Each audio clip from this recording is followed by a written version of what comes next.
doctor Remberto Pichardo Juan, presidente de la Asociación de Ciudadanos contra la Corrupción C3, aquí de nuevo con ustedes en otra entrega. Les recordamos a nuestros televidentes que nuestro contenido se transmite por Teleradio América y Teleradio América 2, canales 20 y 42, y luego pasa a nuestro canal de YouTube, Ciudadanos contra la Corrupción C3, donde podrán verlo cuando gusten y como gusten. Recuerden, por Dios, recuerden siempre. Todo lo que se les muestra aquí, verifíquenlo. Las publicaciones de diario privado, publicaciones gubernamentales, videos, documentos judiciales, informes de presupuesto, gasto tributario, todo, absolutamente todo, verifíquenlo. No crean que algo es verdad porque lo diga yo, porque lo diga cualquier otra persona. Hagan su propia investigación, fórmense su propia opinión. Que mientras más difícil se engañando, más difícil va a ser robando a nosotros, el pueblo dominicano. Dicho eso, nos encontramos ahora en la tercera entrega de la gran estafa del nuevo Código Penal. Y ya ustedes a esta altura del juego saben que nunca se crearon las estructuras ni en la Procuraduría General de la República ni en la Suprema Corte de Justicia para manejar ni siquiera las leyes previas. Estamos hablando del fracaso del sistema de niños, niñas y adolescentes porque nunca le llegaron los fondos. Estamos hablando de la inexistencia o no existencia, si se quiere, de toda la estructura de la ley de crimen y delito de alta tecnología. Estamos hablando de la carencia de la estructura que impidió la correcta implementación de lo que es la ley 2497 sobre violencia intrafamiliar, violencia de género, que a pesar de ser del año 97, pues la verdad es que nunca le llegaron los fondos para desarrollar la estructura, fue víctima de esa privación sistemática que permanece hasta el día de hoy. ¿Qué se hizo de los fondos que tenían que llegarle a la Procuraduría General de la República y a la Suprema Corte de Justicia? Ya el récord que tenemos, como ustedes lo han ido viendo, es a partir, bastante bien desmenuzado, es a partir del 2004, con la ley 194-04 del 2004, que le daba un 4% del presupuesto repartido en 1.66 a la Procuraduría General de la República y un 2.44 a la Suprema Corte de Justicia. El de la Suprema Corte de Justicia le entregaron sistémicamente un tercio del presupuesto y a la Procuraduría prácticamente la mitad. Le hace que nunca se pudo desarrollar una estructura investigativa, laboratorio forense, a nivel físico, digital, ADN, etcétera, etcétera. Capacidad investigativa y el equipo para ello. Y eso persiste hasta el día de hoy, lo cual choca una realidad constatada, porque es que los presupuestos y las carencias de ellos se encuentran registrados en documentos gubernamentales. No son cosas de uno que uno se puede inventar. Sabiendo eso, Jenny Berenice Reynoso, que se encontraba ahí en la Procuraduría General de la República, cuando Miriam Germán Brito a finales del 2021 tuvo que apatalear al Congreso Nacional por un presupuesto suplementario para la Procuraduría General de la República, porque no se podían llevar a cabo la investigación de los casos de corrupción que se estaban procesando en ese momento, y para mejorarle los sueldos a los ministerios públicos que se encontraban allá adentro. La Procuraduría está solicitando 2.205 millones de pesos. 2.105 millones de pesos para completar el presupuesto del año 2022. Tiene una asignación de 8.399 millones, los cuales ellos entienden que no son suficientes y por eso están reclamando esa partida presupuestaria. Magistrada, estos recursos, ¿por qué son necesarios para la labor que lleva a cabo el Ministerio Público? Sabemos que hoy tienen una asignación de 9.900 y tanto y el presupuesto proyectado para el próximo año le reduce cerca de 500 millones. La magistrada, ahí. Ahí la Para la reestructuración de nuestras aspiraciones con respecto al presupuesto, hemos escuchado todas las áreas y determinado las necesidades reales y cómo las podemos cubrir. Y usted se preguntará entonces, ¿y qué locura es esta? ¿Qué locura es esta? ¿De qué que se encuentran hablando entonces? Pero miren, esto persiste hasta el día de hoy. Sabiendo eso, ahora tengo yo curiosidad de qué era lo que llevaba Jenny abajo del brazo cuando fue a reunirse con la comisión bicameral del Congreso. Porque si hay alguien que sabe, desde el año 2011, que fue cuando Jenny Berenice Reynoso llegó aquí a la Procuraduría Fiscal del Distrito Nacional, que no hubo fondos para desarrollar la estructura investigativa para implementar ninguna de las leyes que se pasaron con antelación a su llegada y que se supone se implementaran posteriormente, es Jenny Berenice Reynoso.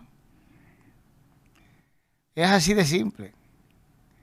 Pero a mí me gusta este video. Ponga el video de Cuidado con mi carita, para que ustedes la vean con una serie de carpetas y de cosas, proponiendo modificaciones a un código que ella sabe que no existe la logística para implementarlo, porque nunca se creó la estructura, ni en la Procuraduría General de la República, ni en la Suprema Corte de Justicia, le hace Poder Judicial. Es una necesidad nacional, magistrada, el código. Quisiéramos saber la posición del Ministerio Público. Sí, la magistrada. La magistrada. El código es una necesidad nacional, magistrada.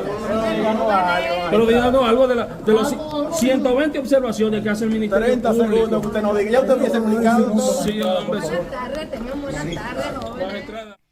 Bueno, ahí la vieron. Cuidado con mi carita, con toda su carpeta abajo del brazo. ¿Pero para qué? ¿Qué es lo que van a hacer con esto? Porque no es verdad que hay la logística para implementar ese código. Se lo hemos enseñado a lo largo de 2 capítulos. Pero eso es algo que ha sido debatido públicamente. El pleito por los fondos de esas 2 entidades no es de ahora. También ustedes vieron la protesta de los jueces. Ustedes no la vieron. Pero miren, vamos a enseñársela entonces. Se agrega a esto los bajos salarios que se perciben, no acordes con el aumento del costo de la vida, ni con la carga de trabajo que se lleva a cabo. Esta realidad dista mucho de la que se vive en las esferas de dirección a lo interno del Poder Judicial, donde secretarios y empleados administrativos devengan salarios que superan con creces los de cualquier juez o jueza, y sus aumentos no están sujetos ni a bonos ni a metas, donde los gastos relativos a viajes, hospedajes, restaurantes, publicidad, eventos e influencers ascienden a cientos de millones de pesos, y se dispone del presupuesto de una institución llena de carencias para cuestiones superfluas y de menor relevancia, como poner un arbolito que costó 11 millones de pesos. Este reclamo nace del cansancio acumulado de quienes todos los días hacen funcionar la justicia desde muy temprano en la mañana hasta altas horas de la noche. Entonces, ¿de qué? ¿Cómo es que se supone que se va a implementar ese código? Y aún así, sabiendo la deficiencia estructural que creó la falta de fondos, ¿a qué diablo es que se refiere Jenny Berenice con estamos listos para el código? Y lo peor del caso, en lugar de pedir que se rectificara la carencia de fondos para poder crear una estructura, no va a aplicar el nuevo código penal. Porque el nuevo código penal es la evolución de algo mucho más sencillo que tampoco se pudo aplicar. Y pongo como ejemplo todas esas nuevas infracciones, ciberbullying, etcétera, etcétera, que están en el Código Penal nuevo, que fueron precedidas por la Ley de Crímenes y Delitos de Alta Tecnología, que son infracciones mucho más simples. Sin embargo, ni siquiera esa ley, que es más simple, contó con una estructura que pudiera desarrollar su aplicación. O desarrollar la estructura, valga la redundancia, para su correcta aplicación e implementación. Y es más simple. Y Jenny está ahora como procuradora y es corresponsable de este desastre. Y aún así se presta para el carnaval, para la estafa de hacer creer al pueblo dominicano que ese código se puede implementar sabiendo de ya la causa del fracaso de todas las otras legislaciones mucho más simples, que establecieron sistemas menos complejos que el código, cada una en su tiempo, a medida en que surgía la necesidad de tenerla, como lo que es el régimen de violencia intrafamiliar, violencia de género, etcétera, etcétera. Era toda una estructura a nivel de casa de acogida, terapia proporcionada por el Estado, la prueba psicológica, que no se pudo llevar a cabo simplemente por el hecho de que no había fondos. Niños, niñas, adolescentes, el sistema completo no se pudo desarrollar nunca como debía desarrollarse o como debió desarrollarse. Sin embargo, usted no la vio a ella yendo al Congreso a hablar sobre eso. No, ella llevó 120 modificaciones o observaciones a la ley, que obviamente no son para aplicar a nivel nacional. Pero fíjense, vamos a seguir viendo los responsables, los corresponsables de este desastre. Usted va a caer para atrás. Vamos a continuar con el informe de la IA. Ahí mismo donde nos quedamos, que era la verificación de los responsables, dice quiénes han sido los responsables desde el año 2000 hasta la fecha de esta falta sistemática de fondos de la Procuraduría General de la República y la Suprema Corte de Justicia.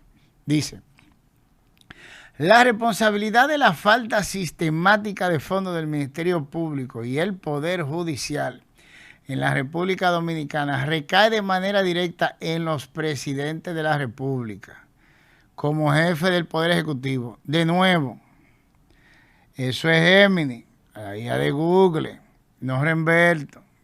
Para que después digan, no, ahí va Remberto con su... No, eso es un informe generado por Gemini. Yo lo puedo decir sin problema, pero quería que lo vieran de un tercero imparcial si se quiere. Y en los miembros del Congreso Nacional de los diferentes periodos gubernamentales desde el año 2000. Entonces, ahora tenemos al caballero que ustedes oyeron en video y han visto varias veces en video decir que hay que endurecer las penas. Y mirando así, que hay que endurecer las penas. Nosotros hemos estado con la Procuraduría General de la República, de la Consultoría Jurídica, mandamos nuestras observaciones a varias leyes, el Código Penal, etcétera, etcétera. Hay que endurecer las penas y mira de los dos lados de nuevo. Sabiendo él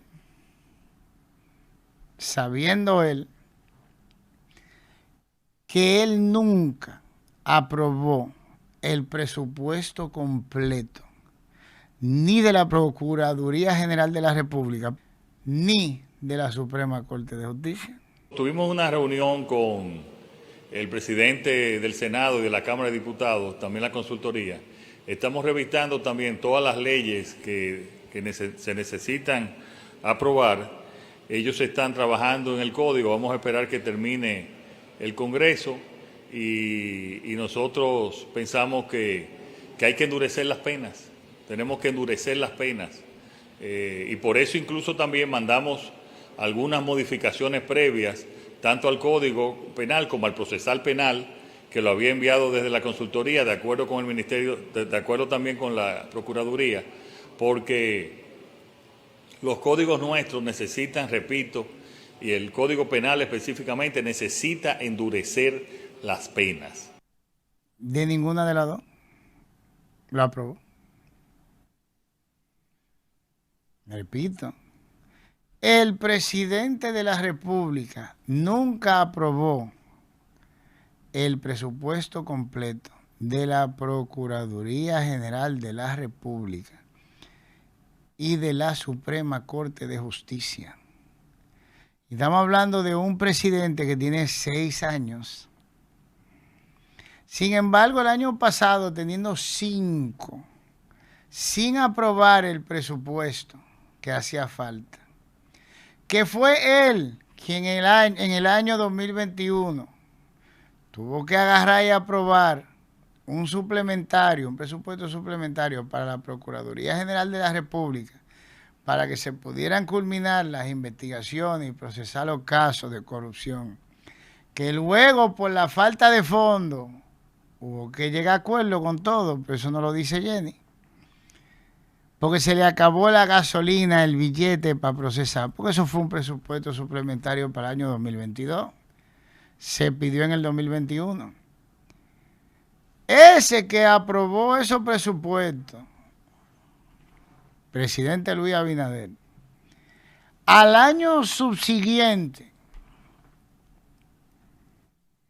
estamos hablando, se exige el aumento para procesar los casos en el 2021. Se da la diferencia en el suplementario de 2.000 millones para poder procesar los casos y arreglarle un chin el sueldo a los ministerios públicos. Y ahí mismo, óigame bien, después del 2022, ¡pah!, vuelve y hace lo mismo otra vez. Y cae el presupuesto de la Procuraduría General de la República. Así de simple como usted lo está viendo. Pero no me crea a mí. Vamos a ver la publicación de qué es lo que ha hecho el Ministerio Público con todos los casos de nuevo, de Diario Libre. A ver si son vaina mía. Míralo ahí. El Ministerio Público ha optado por negociar en casi todos los procesos de corrupción. Aunque niega acuerdo en el fraude al SENASA, varios funcionarios y empresarios señalados por soborno y asociación de malhechores no han sido sometidos. Dale un poquito para que se entienda de qué estamos hablando. En los últimos 5 años, el Ministerio Público ha firmado acuerdos con imputados en casi todos los procesos de corrupción administrativa sometidos a los tribunales.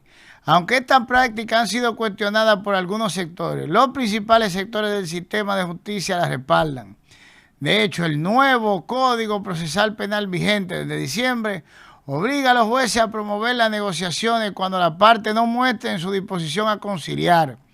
De los 6 expedientes más importantes de corrupción presentados por el órgano acusador, el caso del exdirector del Intran, Hugo Veras, es el único en el que no se han anunciado arreglos que implique admisión de culpas, delación y resarcimiento económico al Estado a cambio de penas reducidas o suspendidas.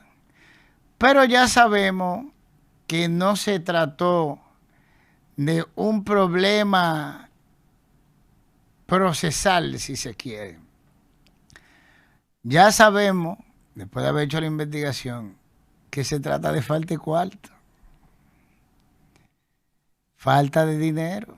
Falta de dinero harto conocida por Luis Abinader, quien firmó un presupuesto suplementario para iniciar esos procesos judiciales y después lo dejó sin presupuesto. Entonces, ahora viene la pregunta. ¿Y SENASA entonces? Porque SENASA exige más recursos que él no aprobó, como ustedes vieron en los presupuestos. No lo aprobó. Ni para la Procuraduría General de la República, ni para la Suprema Corte de Justicia. Hay que llegar a acuerdo. Y parece ser que ahora entendemos el chiquichó de Luis Henry Molina, que en la rendición de cuentas del Poder Judicial en enero de este año dijo que un caso en justicia penal se resolvía en 2 meses y pico. Si mal no recuerdo. Bueno, por ahí anda el video. Hoy, en la Suprema Corte de Justicia, esta realidad ha cambiado de manera sustancial. El 90% de los casos se resuelven en 1 año o menos, con plazos más previsibles, favorables para la vida de las personas y el desarrollo del país. 12 meses promedio en materia civil y comercial, 6 meses en inmobiliario, contencioso administrativo, tributario y laboral, 3 meses en materia penal para el 80% de los casos y 24 horas en los procesos de extradición. Se dice rápido, pero lo cierto es que hemos eliminado más de 40 años de mora judicial estructural, instaurando una disciplina férrea y una cultura de rechazo al retardo. Y luego, en febrero, dice que el sistema de justicia penal colapsó. Colapsó el sistema de justicia penal, hay que llegar a acuerdo. Ahora entendemos qué es lo que pasa. Ahora podemos entender a qué era que él se refería. Pero miren, vamos a continuar. Vamos a continuar para seguir viendo porque hay más responsables. Tenemos el Congreso Nacional, según andábamos viendo, se lo puede poner por favor, que son esos 222 senadores y diputados que manejaron ese código, que son los mismos que promulgaron el Código Penal. Pero antes de entrar ahí, no podemos dejar de mencionar a los responsables previos a Luis, porque que no fue Luis solo. Miren, tenemos Hipólito Mejía 2000-2004. Durante su gestión se promulgó la ley número 194-04 en julio del 2004. Aunque la ley nació al final de su periodo, su gobierno centralizó los recursos públicos debido a la grave crisis bancaria y económica de 2003. Dejando al sistema judicial con la partida mínima previa. Léase que este mal viene desde antes de la promulgación de la ley 194-04. Leonel Fernández, 2004-2012. Durante sus 2 periodos consecutivos se consolidó la práctica de no aplicar la ley 194-04. Eso es de no entregarle los recursos necesarios a la Procuraduría General de la República ni a la Suprema Corte de Justicia. A pesar del crecimiento económico de la reforma constitucional del 2010 que otorgó autonomía administrativa y presupuestaria al Poder Judicial, las asignaciones se mantuvieron congeladas en montos que apenas cubrían gastos operativos básicos. Ese Leo, mírenlo ahí, ese que quiere ser presidente otra vez, mírenlo ahí donde está, Danilo Medina, 2012-2020. En sus 8 años de gobierno se priorizaron otros sectores en el gasto público, como el 4% para la educación preuniversitaria. A pesar de las marchas y reclamos públicos de jueces y fiscales, oiga bien, a pesar de las marchas y reclamos públicos de jueces y fiscales organizados, el Ejecutivo mantuvo las partidas de la justicia penal muy por debajo del 1% del presupuesto nacional para cada institución. Ustedes están oyendo la diferencia. En lugar del 4 le dieron el 1, la cuarta parte de lo que le tocaba. ¿Ustedes creen que se puede desarrollar una estructura eficiente de prevención, investigación, procesamiento judicial y condena y manejo de pena en la República Dominicana de esa forma? No, mis hijos, eso es imposible. Pero de eso sabía Jenny, porque Jenny llegó aquí y fue designada fiscal del Distrito Nacional en el 2011. Léase que toda esa etapa se la tiró Jenny aquí en el Distrito Nacional. Aquí al lado de la Procuraduría General de la República, donde está sentada ahora prácticamente. Pero vamos a continuar. Vamos a seguir. Luis Abinader, 2020 presente. Aunque su gestión otorgó independencia política al Ministerio Público al designar a la magistrada Miriam Germán Brito en 2020 y ha realizado aportes económicos extraordinarios o adenda presupuestaria, el presupuesto ordinario enviado por su administración al Congreso ha seguido incumpliendo, oiga bien, ha seguido incumpliendo formalmente el 1.43 1.435% para la PGR y el 1.665% para el Poder Judicial establecidos en la ley. Le hace que él, eso como le dije, el 1.44 y el 2.66, le hace que él está más que consciente de que él tampoco dio el presupuesto para que se desarrollara una estructura mínima eficiente para poder implementar no el código nuevo, ni siquiera los sistemas que quedaron establecidos y eran vitalmente necesarios con legislaciones anteriores. Lleva todo nuestro contenido en tu bolsillo, porque Teleradio América se transforma contigo. Abre la cámara de tu celular, escanea el código QR en pantalla y accede al entorno digital de Teleradio América. Hazlo hoy mismo y conéctate con nosotros desde donde quiera que estés. Allí podrás encontrar todas nuestras redes sociales para estar informados y disfrutar de todo nuestro contenido. Y si lo que quieres es disfrutar de la mejor música en streaming, solo tienes que acceder a nuestras emisoras.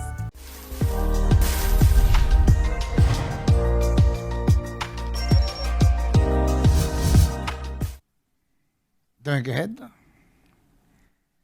¿Qué es esto? Pero vamos a continuar. Aquí nos vamos a encontrar más sorpresitas. Congreso Nacional, senador y diputado. El Congreso Nacional tiene la facultad constitucional de modificar, aprobar o rechazar presupuestos generales del Estado. Las diferentes legislaturas, controladas por las mayorías de los partidos políticos de turno, PRD, PLD y PRM, han sido corresponsables por aprobar el desacato legal, votar favorablemente desacato legal, votar favorablemente cada año los proyectos de presupuesto enviados por el Ejecutivo, a sabiendas de que violaban la ley 124-04. La cláusula de suspensión, permitir la inclusión de un artículo transitorio repetitivo dentro de la ley del presupuesto general que dice textualmente: se suspende para el presente año fiscal la aplicación de los porcentajes establecidos en las leyes sectoriales. Esto legaliza temporalmente el recorte. O sea que esos 222 muchachitos que aprobaron ese código penal saben que ellos nunca aprobaron el presupuesto para desarrollar la estructura de implementación de ese código, ni para que se pudieran implementar los sistemas que se establecieron con leyes anteriores, sistema de niños, niñas, adolescentes, sistema de violencia intrafamiliar y de género, ley de crimen y delito de alta tecnología. Ninguno de los tres. Ni siquiera el sistema carcelario tiene fondos. Y entonces, ¿cómo es esto? ¿Cómo es esto? Pero vamos a continuar porque eso no se paró ahí. Los ministros de Hacienda y directores de DIGEPRES, los técnicos y funcionarios financieros del Estado han justificado históricamente estos recortes bajo el argumento de la insuficiencia fiscal. Ministros de Hacienda y directores de presupuesto de las últimas 2 décadas han reiterado que si el gobierno central entregara de forma rígida todos los porcentajes fijos que exigen las leyes educación, justicia, municipio, UAS, entre otros, los ingresos corrientes del Estado no alcanzarían para cubrir los compromisos de la deuda pública y los subsidios sociales, obligando a un cierre técnico del gobierno o a un endeudamiento masivo y sostenible. ¿Pero y qué diablo es lo que tenemos ahora, mis hijos? No es eso. No es eso. No es un endeudamiento masivo e insostenible. Pero aquí se están cogiendo préstamos, por Dios, para poner el alcantarillado a Punta Cana y Bávaro. Léase, programa de saneamiento de ciudades costeras y turísticas. Préstamos para eso. Pero para el sistema, el aparato de seguridad y judicialización del crimen en República Dominicana no apareció nunca el dinero. Nunca, porque hasta la fecha no se ha dado. Esta es la tercera etapa. Es importante señalar que estamos hablando del proyecto de saneamiento universal de zonas turísticas y costeras. que va a intervenir más de 311 kilómetros de costa. Hablamos de más de 300 kilómetros de costa, empezando en Boca Chica, San Pedro, La Romana, Higüey, Bávaro, Punta Cana. Es un proyecto que está siendo acompañado por el Banco Interamericano de Desarrollo con una planificación y para garantizar el desarrollo de toda la zona costera 100 años.